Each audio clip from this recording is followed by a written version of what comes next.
PCR test, but essentially I can come and go as I please. Okay, well, that's really nice.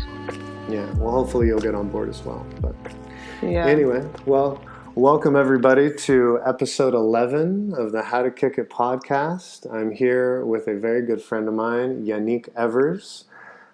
She has done a lot in the short amount of time that she's been on this planet, and primarily she's been able to successfully complete several internships as well as finish her degree while traveling and while living abroad. And that was one of the biggest reasons that I wanted to bring her on. So, Jannick, the floor is yours if you want to tell everybody a little bit about, where you're from and how you came to be. Well, thank you for your introduction. Sure. So, yeah, my name is Jannick. I'm originally from the Netherlands, and my mom is from Taiwan, so I'm half Taiwanese, half Dutch. And I grew up there until I was about 9 years old. And then I moved to Belgium, where I finished high school. And then once I finished high school, I took a gap year. So I traveled around Southeast Asia for about 6 months. And then I was in Australia for about four months-ish. And then back to Asia for a bit. And then after that, I had to start my degree. So I went to London to study fashion management. And yeah, now I finished my degree like last month. So now I'm officially graduated. Congratulations. Thank you. Yeah, I know. It seems like it was pretty instant because when I met you, you were just starting some of your internships, and it seemed like a very long road ahead. But I think that was like 2018 when we met, or 2019? Yeah, I think 2019, I think. 2019. Yeah. And in the meantime, you were in Asia, Europe, UK, Mexico. And now you're in Bali, and you just had your digital graduation ceremony not that long ago, right? Yeah, exactly. Yeah, that was quite weird. I mean, it was like a live stream thing, and then teachers just talking, and then your name kind of on this list, and like fake fireworks, which was it didn't really. I think also because this past year and a half was like completely online. I always kind of forgot that I was still in university because I was like living in different countries and kind of had to, because it was online, I could really do my own schedule. So yeah, it wasn't like a huge, oh my God, I graduated. It was just kind of like, okay, yeah, I graduated kind of feeling, you know what I mean? Yeah, it didn't feel like a big, crossing or entering into a new phase because there was no real ceremony, right? There was no real build. Yeah, exactly. Yeah, and I also didn't see teachers in a long time, and I didn't spend time with other people at school. I didn't go to the buildings, so it was quite weird. But I'm really happy though that I got the opportunity to have it online, because I know a lot of people didn't like it, and a lot of people were struggling with it, and I saw it kind of as an opportunity to travel and see other places. I mean, from my perspective, you ran with it. We've always stayed in touch, and I remember you. I don't know who reached out to who, but you told me you were going to go to Mexico, or that you were already in Mexico, and you were encouraging me to come and visit. And you were like, "Oh yeah, like I'll be around and I'll be able to hang out, but I'm finishing my studies, so I won't be available all the time." And I was just like, "Wow, that's such an interesting take on the situation," because so many people had essentially defaulted to being at home, not going anywhere. Yeah. Whether or not it's the right thing or wrong thing to do, that's just what a majority of people did. And you and I believe your boyfriend decided to go ahead and travel around a bit and make the most of the situation. So for a lot of people, they think and view travel as something that you do before or after university, or before you start your career, or Yeah. when you're established and you have an opportunity to take some time off, but you actually decided to say, "Oh, I'm going to travel, live abroad, and get my certification and degree all at the same time." Mm-hmm. Yeah. Yeah, So, I think, yeah, sorry, you go. no, I mean, just was this kind of what you were thinking, or was it more in the sense that you were just going to go live your life, and if it worked out, it worked out, and if it didn't, it didn't? I mean, what was your mindset during this whole process? Well, I mean, it was actually kind of going like I didn't have to put much effort in the beginning because before COVID, I was already going to Bali and other places in Indonesia like quite a lot. So it was the whole summer I would usually go, and then Easter I would go 1 month because the rest of the time I had to be in London for school. And then when COVID happened, I actually booked a flight to Bali, which I already planned before, and then I was kind of stuck there, I guess, which I was happy in the beginning because I was like, oh, this is great, I could stay here forever. But then at the same time, I freaked out and I was like, oh, COVID, it's new, and maybe we're all gonna die, so not sure Yeah, if I want to be here. So I think because I left then to go to Bali at that specific time, it really made it easier to start traveling around from there. Because I think if I would be stuck in Europe, I would definitely wouldn't have booked a flight. You know what I mean? right. So yeah, that kind of just went a bit natural. And then I was like in Bali for three weeks, and then I decided to actually leave because my sister was in South Korea, and because she was doing exchange. And at the time, South Korea was like completely open, and it was very safe to be there, with COVID and everything. And yeah, so then I decided to go there, which I don't think I would have ever flown there from Europe either. It's because I was in Bali and it was like relatively close. Hmm. And then from there on, after spending about 3 months in Korea, I went back to Europe. And then in Europe, I went on a road trip in the summer, and that's how I met my boyfriend, because he's French and we met each other in France. And he is a surfer and he surfs a lot and he loves traveling. And then there was a good combination because I also like traveling, so we could kind of travel together from that point on. And because school was online as well, it was a lot easier. So I guess it kind of just all happened randomly, and nothing was really planned beforehand. It was all very last minute, and it was also quite stressful because it's funny, like people, like some of my friends, they message me and they're like, oh, you're traveling around the world, like seems so fun, like I'll come visit you kind of thing. And I'm like, yeah, well, it's actually a lot of planning involved and visas and other stuff and Quarantine. avoiding, yeah, quarantining and also like government restrictions trying to like avoid or find a loophole or whatever. Yeah, So yeah, it kind of just all happened, I guess. But at the same time, there was also quite some planning involved. for sure. I remember Yeah. when we talked and you were in Korea, doing your quarantine. You were going through like one of the first quarantines that anybody had Mhm. to go through, because nowadays you talk to someone, oh yeah, I had to do a quarantine in Jakarta or Australia or Europe or Yeah. America, and it's just like, okay, cool. What was it? 5 days, 8 days, 14 days. But I remember Yeah. when you were going through it, it was like this whole new thing. Oh yeah. It was Yeah. super bizarre. I know, it was so weird. It was like it felt like a scene from a movie. It was so strange. Because at first, when I was in Bali, I was really stressed when I got to Bali because of COVID and everything, and it was like so new. And at first, I was like, okay, I'll stay, but then I was changed my mind every day, and then eventually, I did decide to leave. And then I was also like really lucky because I think if I left Bali a couple days later, I couldn't even enter Korea because like all the flights were canceled and stuff. Right.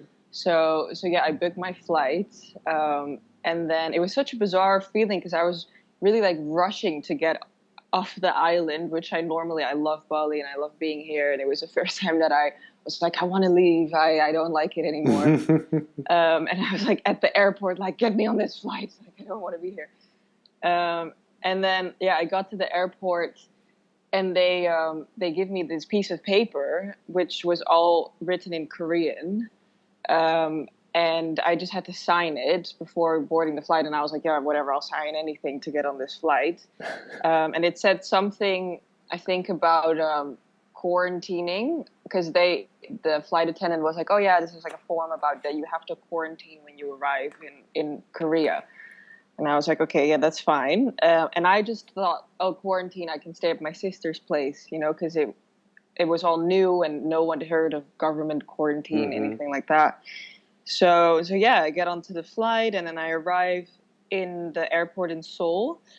And I had to do all these checks. So they checked my temperature and all this. And nobody could really speak English there. So no one really told me what was going on or if I had to quarantine or anything like that.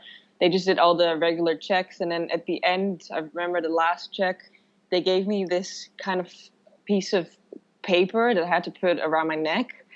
Really? And it was, again, in Korean.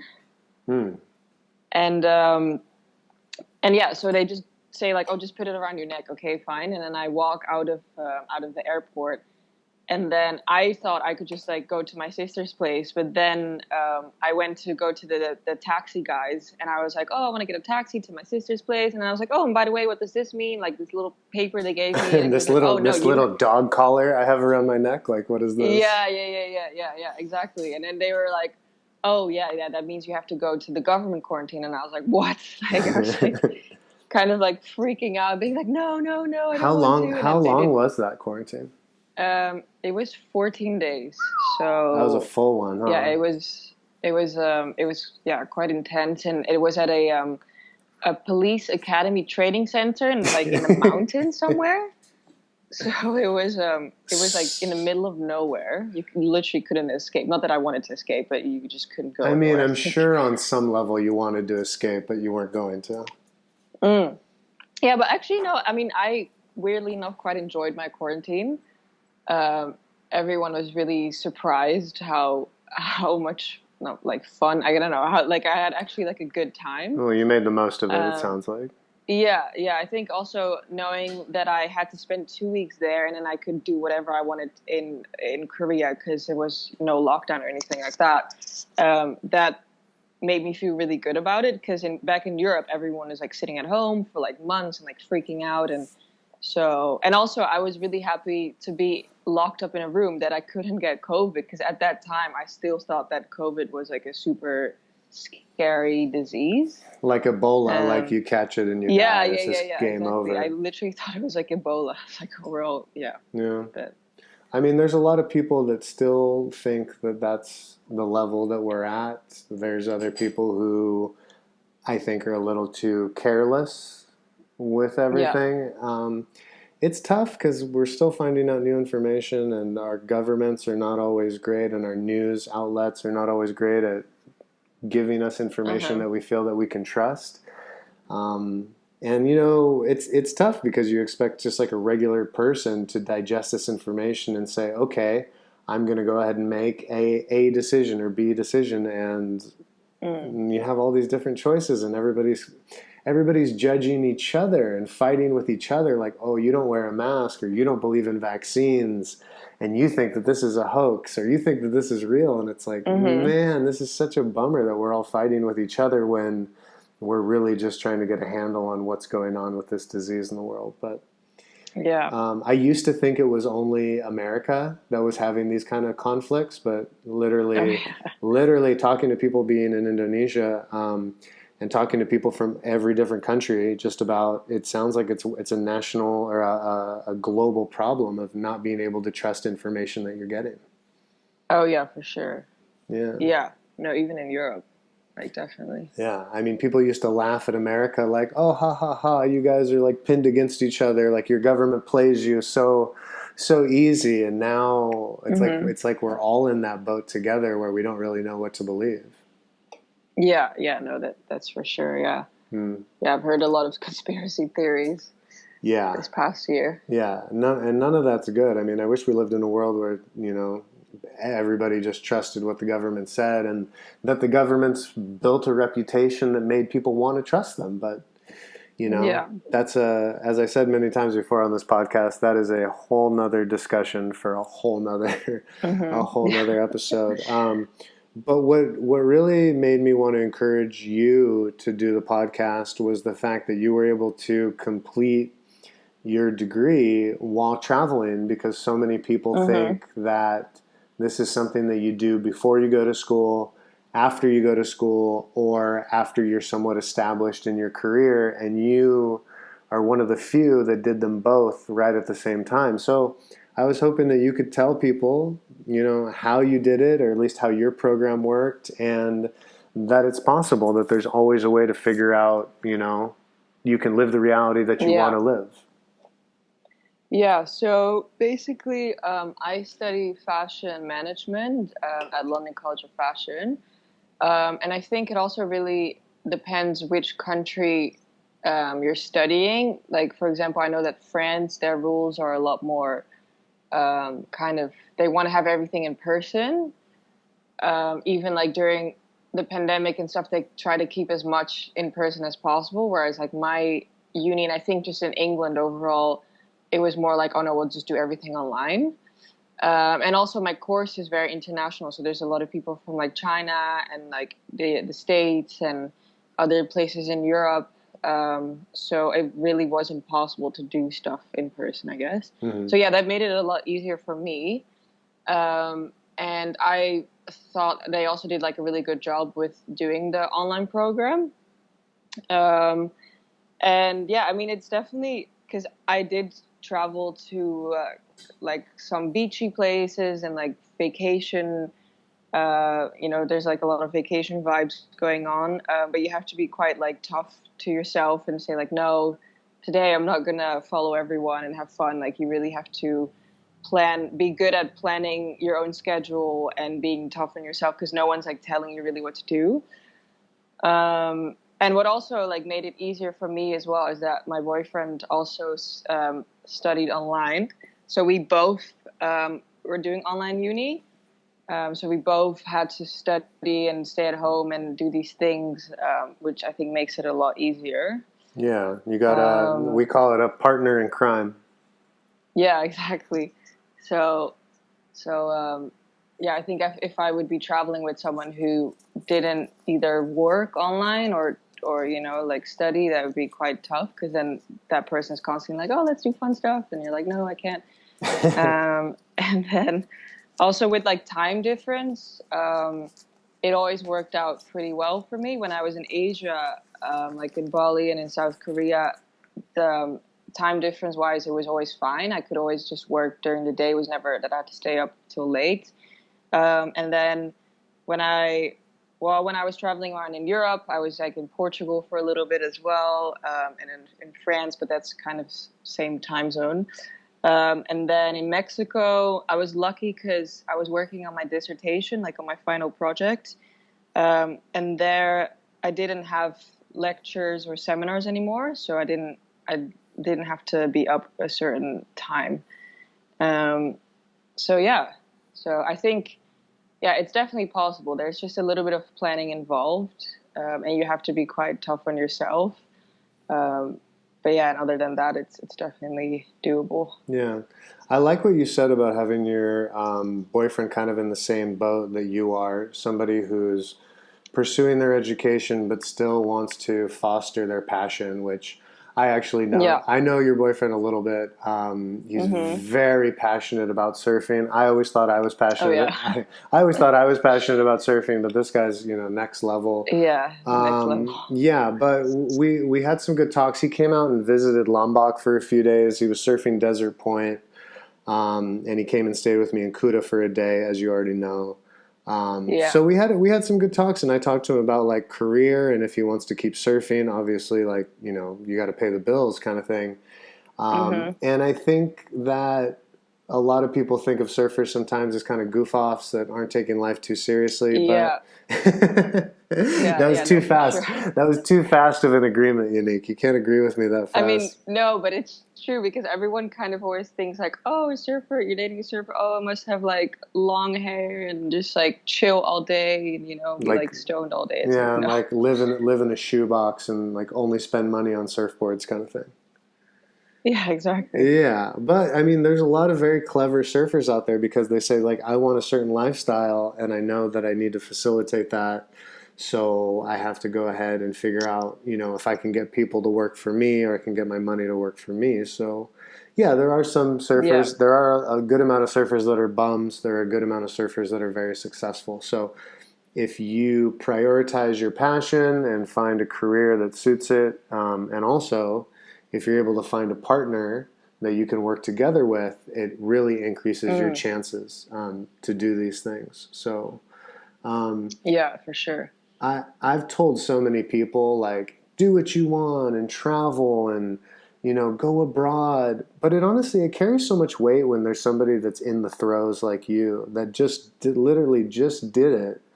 Mm, It means so much more because everybody thinks that I come at it from a top-down mentality, like, oh, you've already done it, you're already working, you already have your own business, you already went to school a long time ago. But I'm like, yeah, but yeah. I have a friend who just did this yesterday, so she's more relevant. So again, I Hmm. want to thank you for sharing, kind of what you've been through and still like what you're going through, so Hmm. yeah. Yeah. Yeah. Yeah, no, it's definitely been not a very usual way of getting a degree and kind of living a life as a 22-year-old. But yeah, no, it's been like I'm feeling like really lucky that I could do all these things and like live all these places, meet all these people. Yeah. And I So mean, yeah, at such a young age too, I think it has a lot bigger impact on who you are and the type of person yeah, for sure. that you can be. What do you want to call yourself? Like a digital scholastic nomad? Like there's not really a good phrase for it, but I hate the word digital nomad. It makes me cringe. It's like when you see like I hear the word when I hear the word digital nomad, I'm always thinking about these like nerds behind a computer. I know. Or there's just like very arrogant people that it's like, oh, I work remote. Like, and I'm Exactly. like, come on, man. Yeah. Like what we have right now, the world can't work remote. Like a lot of people need to be in certain places to do the things that they're doing. Hopefully, in the future, everybody can Yeah. work remote. But so now that you have your degree and technically you finished this chapter of school. You are currently looking for an internship. I don't know if you found one. Did you find it, or are you still on the hunt? I'm still looking for it. I started about like 2 weeks ago, so I'm looking for either internship or potential real job. But it's quite hard What as a what would the yeah. job Sorry. be? What would the job be? What would the internship be? Well, it's all related to fashion. So I would like to find an internship or job related to marketing or production. And so I'm contacting different brands, clothing brands, beauty brands, that kind of stuff. But now that I'm kind of looking for it, so many applications want to have like 3 years of experience. Hmm. So I now actually realize it's quite tough as like a graduate to find a real job. So then I will potentially take another internship. Um, How's your attitude around the whole thing? Are you optimistic? Are you feeling confident? Like, are you feeling motivated? yeah, I think I'm pretty optimistic about it because I know I'll definitely find something. Um, but I think I was maybe beforehand a little bit naive and thinking like, oh, it's so easy, and then you get to it and it's like, oh, it's actually not that easy.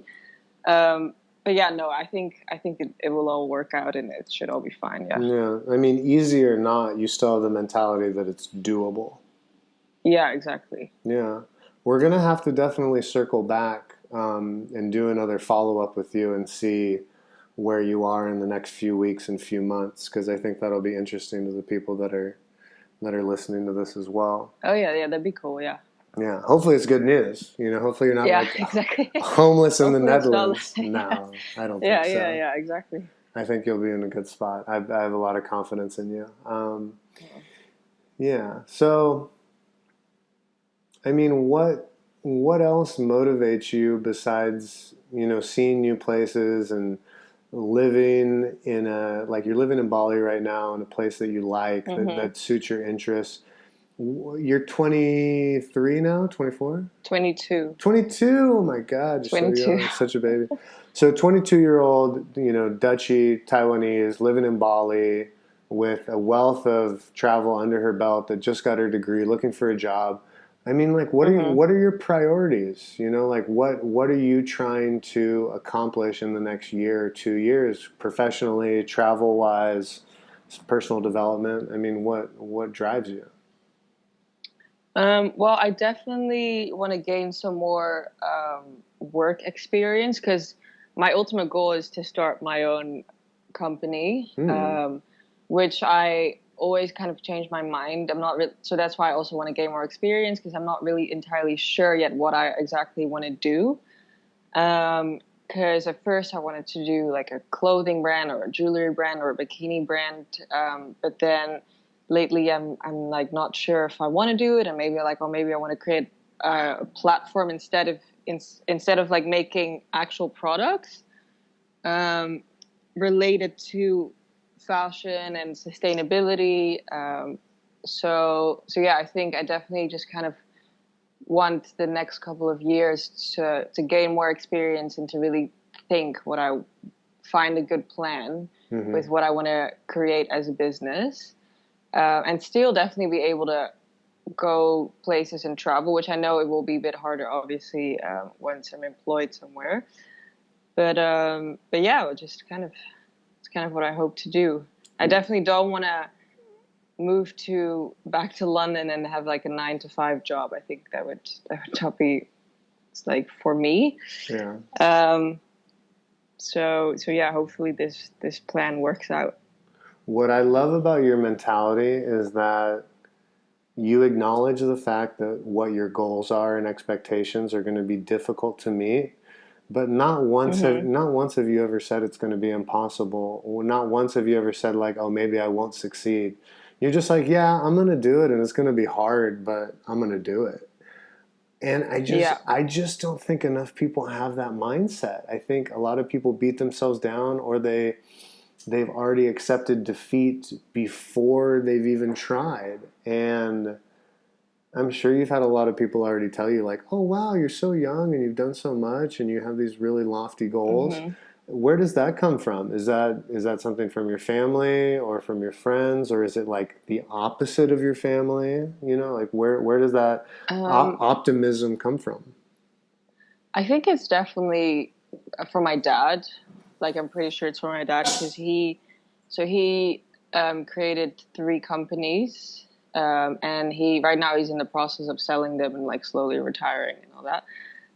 But yeah, I've just growing up and like seeing how my dad was always like super busy with work and kind of just he was just like always doing what he wanted, and he had an idea and he was like doing it, and he was just so motivated, and it was really cool to see that growing up. And like I think I always really still like really look up to him and of like what he achieved, and he always really encouraged me to do whatever I wanted. So as a kid, I was really creative, and I was would like to draw and paint and all that stuff, and and at the time I was already saying like, oh, I want to do something with fashion, and he was like, yeah, go for it, that's so cool.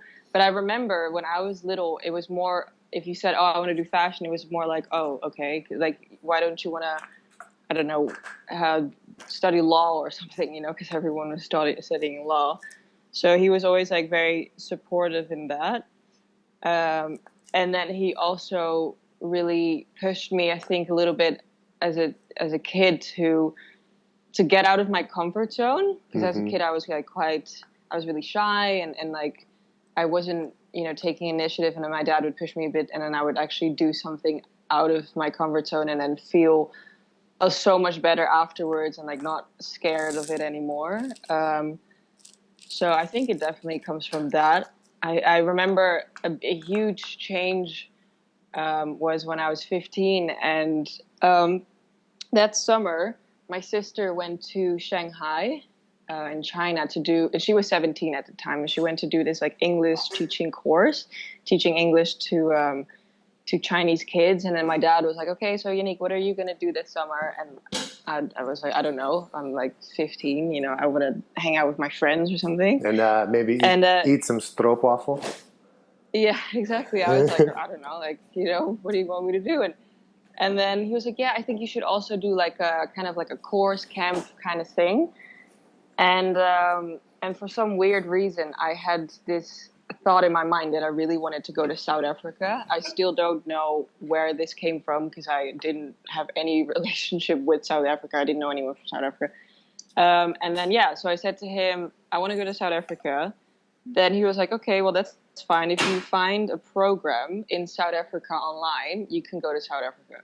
So I go on Google and I'm Googling volunteering or summer camp South Africa. And I found this camp and I showed it to my dad and he's like, okay, that's fine. Like you can go, but you just have to like arrange everything yourself, like book your own flight ticket. I'm not going to do anything for you. You just do it. And I remember at the time I was like, what? Like booking a flight ticket, that's so hard. Like, why are you doing this to me? Like, just help me. And he's like, no, do it yourself. And I remember like going up to my sister and I'm like, why doesn't he just want to help? Then I booked it, everything was done, and I didn't really think about it much until the day I had to actually fly to South Africa by myself. So I remember like they dropped me off at the airport and then all of a sudden I get so nervous. I start crying and I'm just like, I actually don't want to go. Like, what am I doing? Like, why am I not just spending my summer, you know, back home? And then I went, and then when I first arrived, I was like really nervous and I didn't like it at all. And I was feeling homesick, and I was with a bunch of Americans as well. I was like one of the only European girls, and everyone was like super excited and extra and like, and like hugging each other. And I was just there like, oh my God, like leave me alone. But then at the end, I absolutely loved it. And it really made me like so much more confident, and I learned so many things and new cultures. And so yeah, and then I came back and I remember my dad was also like, oh wow, you're like really changed as a person in a good way. So I think, yeah, because of these type of things that it kind of encouraged me to live the way that I live right now. I am so jealous that your father was so progressive and encouraged you to do something like that. I know today, if he told you, hey, book your own flight, it would probably be one of the most exciting things for you to do. You're like, exactly. oh, I can go anywhere and fly, and I can book it myself. And just how impactful that can be at such a young age, because like you said, it went from this very scary, difficult thing to now, I mean, you can book a flight anywhere in the world with your eyes shut, right? Yeah, exactly. Yeah. It was sometimes he does these like very smart moves, especially just like when I was still living at home. He really like trusted, I think, like me and my sister, and wasn't really thinking about stuff too much, or not being like the worried parent, but kind of wanting to, you know, give freedom and let us do what we want. Which I think is really good. Sometimes I think about it and I'm like, oh wow, because sometimes I think about having, you know, my own kids and then being so chill about certain stuff. I think I would be too worried, but I'm sure at his core, you know, he probably sat at home and he thought about you and was maybe a little worried, but he knew the upside and the benefit that it would yield for you, you know, and your character and who you were. What's your dad's name? His name is Gert-Jan. It's very Dutch. Gert-Jan. Gert-Jan. Yeah. Gert-Jan. No one can pronounce it. What's his nickname? Do you have a nickname for him, like Harry or? Like Jan. I mean, usually when he introduced himself to other people, it's just Jan. Yeah. It's like more English, I guess. Well, shout out to Yan for, you know, raising such a dynamic daughter. More than one daughter, two daughters. I haven't met your sister yet. I hope to meet her soon, but I hope to meet you down in Portugal. I want to visit the property and go surfing and say what's up. Yeah, that'd be really cool. Yeah, I don't know when that's going to be. That's probably going to be 2022, 2023. We'll have to wait and see how things unfold. Unique, thank you again so much for doing this. I think you brought a very unique perspective to the world of travel that so many people sometimes have just never even considered, like being able to travel while getting your education. In America, we have study abroad program, but it's honestly like you do a few months, maybe 6 months in Europe. It's kind of all inclusive. They do everything for you, and you're kind of a pioneer in my eyes. And I just Oh, really appreciate the fact that you made the time and put yourself out there. And I can't wait to do a follow up and hear about the job in fashion that you have in who knows what country. yeah. Well, thank you so much for having me. Yeah. Yeah, this was a really chill, nice talk.